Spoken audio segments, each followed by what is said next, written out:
Hoy vamos a hablar sobre la época medieval o Edad Media, que es el periodo histórico de civilización occidental comprendido entre el siglo V y XV. Su inicio se sitúa en el año 476, el año de la caída del Imperio Romano de Occidente, y su final en 1492, que fue el año que llegó Colón a América. Esta es la división temporal más extendida, pero también se fecha como año final la Edad Media en 1453, que fue el año que cayó el Imperio Bizantino. La época medieval tuvo lugar en Europa y esta época comprende 10 siglos, un enorme espacio de tiempo, por lo que a su vez se subdivide en la Alta Edad Media y Baja Edad Media. Primero vamos a hablar de las gafas, que las gafas fueron inventadas en la época medieval. Alhazen era un erudito y astrónomo árabe que puso en el siglo XI las bases teóricas de la piedra de lectura, que era una semisfera de cristal de cuarzo que actuaba como lupa. Su libro Óptica fue traducido en latín en 1240 y suscrito en interés en muchas comunidades monásticas, y sugería que las lentes pulidas podían ser de ayuda para las personas que padeciesen deficiencias visuales. Las primeras gafas se inventaron como tal entre 1270 y 1290 en Italia, más específicamente en Murano, que era una pequeña isla que está situada en el norte de Venecia. Las primeras gafas fabricadas se utilizaron para tratar la presbicia y consistían en una lente esmerilada y convexa. Un siglo más tarde llegaron las lentes cóncavas para corregir la miopía. Al principio consistía en dos lentes sobre soportes articulados entre sí que había que sujetar manualmente. Después las gafas de pastillas se crearon en 1727 por el óptico inglés Edward Scarlett. Posterior a esto, las novedades vinieron de mano de las mejoras en las monturas y de lentes para distintas necesidades visuales. En 1784, Benjamin Franklin inventó los lentes bifocales, que se usan para diferentes distancias. Franklin era miope y cuando empezó a tener presbicia se dio cuenta de que tenía que estar cambiando continuamente de gafas para poder ver de lejos y luego de cerca.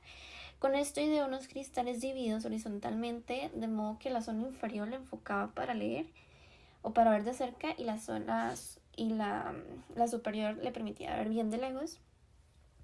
La corrección del astigmatismo no se realizó en sí hasta finales del siglo XIX, y en el campo de las lentes hay mucho por realizar. En varios países del mundo se llevan a cabo investigaciones para diseñar nuevos sistemas ópticos para aplicaciones muy diversas.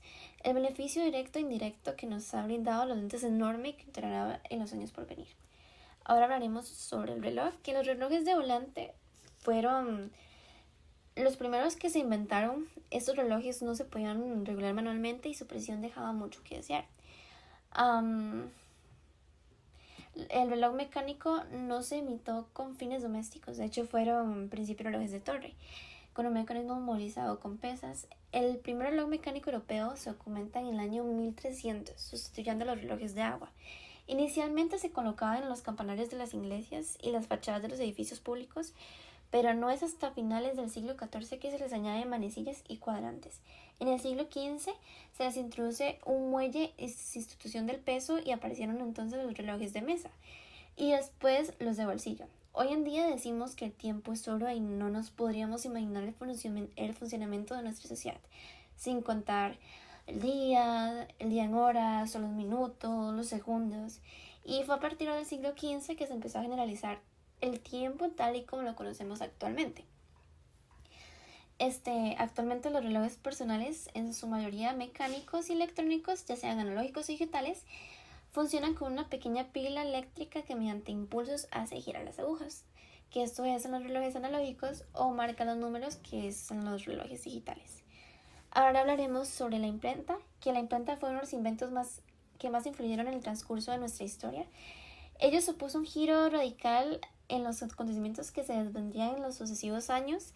La invención de la imprenta se atribuye al alemán, perdón si lo digo mal, pero es Johannes Gutenberg, en el año 1440. La historia de la imprenta, invención de la imprenta moderna, tiene un lugar, como decíamos, a finales de la Edad Media, a principios de la Edad Moderna. Ahora bien, antes de esta hubo otro tipo de imprentas, aunque un poco más rudimentarias. Una de ellas se realiza en el año 1041 y 1048 por el inventor chino Sheng. El diseño del primer sistema de imprenta eran tipos móviles con papel de arroz, Sin embargo, el sistema era demasiado complejo debido a que se tallaban los caracteres chinos, sueltos dispuestos en fila desde piezas de porcelana, por lo que no tuvo tanta aceptación como la de Gutenberg, ya que la de Gutenberg fue hecha con piezas metálicas que él mismo diseñó gracias a su experiencia como orfebre. Actualmente, la imprenta no es utilizada solo para la impresión de libros, sus usos son múltiples, desde la impresión de folletos, revistas, carteles, hasta cualquier tipo de medio impreso con fines publicitarios. La evolución de la imprenta ha sido muy larga desde que Gutenberg hasta la impresión digital, que surgió a finales del siglo XX. Ahora mismo sería impensable seguir utilizando las mismas técnicas de impresión que hace siglos, ya que no podría satisfacer la demanda actual ni permitirían llegar a los plazos de entrega y calidad de exigidos. El astrolabio era un antiguo instrumento astronómico que permite determinar la posición y altura de las estrellas sobre el cielo. El astrolabio más antiguo que se conserva en la actualidad fue construido por el astrónomo persa Nastutus hacia el año 907 y en el siglo VIII. Ya era ampliamente conocido en el mundo islámico. La causa que impulsó a inventar el astrolabio fue que los europeos y árabes necesitaban tener con mayor precisión los datos de navegación y con mayor precisión posible, ya que según ellos los viajes se hacían muy largos y en algunos casos se perdían por muchos días y hasta meses. Por lo cual utilizaron el astrolabio los navegantes, los astrónomos y científicos en general para localizar los astros y observar su movimiento para determinar la hora a partir de la latitud o viceversa, para averiguar la latitud conociendo la hora. También sirve para medir distancias por triangulación. Los marineros musulmanes a menudo lo usaban también para calcular el horario de oración y localizar la dirección de la Meca. Ya en nuestros tiempos, el físico Isaac Newton lo estudió para determinar creando sextantes, incluyendo una larga, vistas y un juego de espejos. Los principales centros de fabricación están en lo que hoy conocemos como Alemania, Hamburgo, así como en Francia y en el norte de Bélgica. Inicialmente los astrolabios eran de latón, que son tal y como los hemos conocido tradicionalmente, pero aparecen las primeras figuras de cartón con la llegada de la imprenta. El astrolabio empezó a decaer al menos en Europa a partir del siglo XVIII, con la invención de instrumentos más exactos de medición tanto en astronomía como en navegación, como en el caso de los telescopios y las brújulas, y ya más tecnológico el GPS o cualquier sistema de navegación. El alambique. Antes de empezar con este invento, sería bueno aclarar que en la Edad Media no se inventó la destilación, sino fue el instrumento en sí. Esto es porque hay mucha o poca información del alambique y mucho sobre destilación. Entonces se puede llegar a confundir una de otra.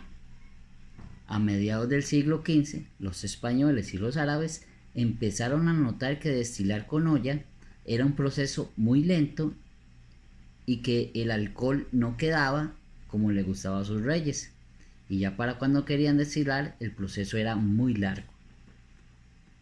Los alambiques son depósitos los cuales se usan para la destilación de líquidos mediante evaporación. En la Edad Media, una de las actividades que más se hacía era el beber. Entonces, para los reyes de ese tiempo, era casi una maldición el hecho de que una bebida alcohólica fuera mal procesada. Por eso, cuando los árabes traen la forma del alambique, los españoles y parte de Europa aprovecharon e incorporaron la práctica de enfriar la salida del tubo del alambique. Con esto se aseguraban de un alcohol más puro y con un sabor más refrescante. En la actualidad, en Europa del Norte todavía hay empresas familiares que utilizan el alambique. Es una forma de mantener la tradición y con ello procesar un alcohol puro y con historia. Nuestro siguiente invento es la máquina de hilar o telar horizontal. En el caso de la máquina de hilar, o también llamada en el siglo XV al XVII telar horizontal, pasa que en la Edad Media la población empezó a crecer aún más, por lo que las mujeres, que en la mayoría eran las que hacían el trabajo de hilar, no tenían ya el suficiente tiempo ni la producción de las mujeres de la antigüedad. Esto es, que al crecer la población, crece la demanda. También que al hilar a mano requerían mucho tiempo y la producción era a pequeña escala. Entonces, con ellos nacen los telares horizontales.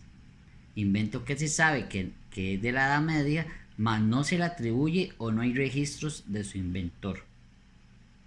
Con este invento creció la producción de hilo, con ellos el interés de hacer otras cosas más que abrigos y ropa. Que abrigos y ropa también fueron utilizados por las rey y los reinas por la calidad del hilo que se usaba. Al crecer la producción, ya que el hilo estaba quedando más fuerte, más robusto, los marineros se enteran de esto y empiezan a hilar cuerdas y el material con el que se construían las velas de los barcos. La parte textil llegó a ser la segunda fuerza económica después de la agricultura. Después de inventar la máquina de hilar o telar horizontal, entrado el siglo XIX, se empieza a construir de la base el telar, ya máquina de hilar a vapor, por lo cual era menos cansado y más productivo. Ya luego las eléctricas, máquinas de coser y las grandes maquilas, pero la mayoría son el mismo principio de la ruedita hilando. Ahora me gustaría hablar de la parte de la grúa de rueda, que una grúa de rueda es una grúa de madera de tradición humana. Fue utilizada principalmente durante los romanos y la Edad Media en la construcción de castillos y catedrales. Las cargas a menudo pesaban eran relevadas mientras un individuo caminaba dentro de la rueda, de manera tipo jaula. La cuerda conectaba una polea que se arrollaba sobre un uso por la rotación de la rueda, permitiendo que el dispositivo baje la plataforma con la carga a desplazar. Ahora me gustaría hablarles de una catapulta. Una catapulta es un instrumento bélico utilizado en la antigüedad para el lanzamiento a distancia de grandes objetos a modo de proyectiles.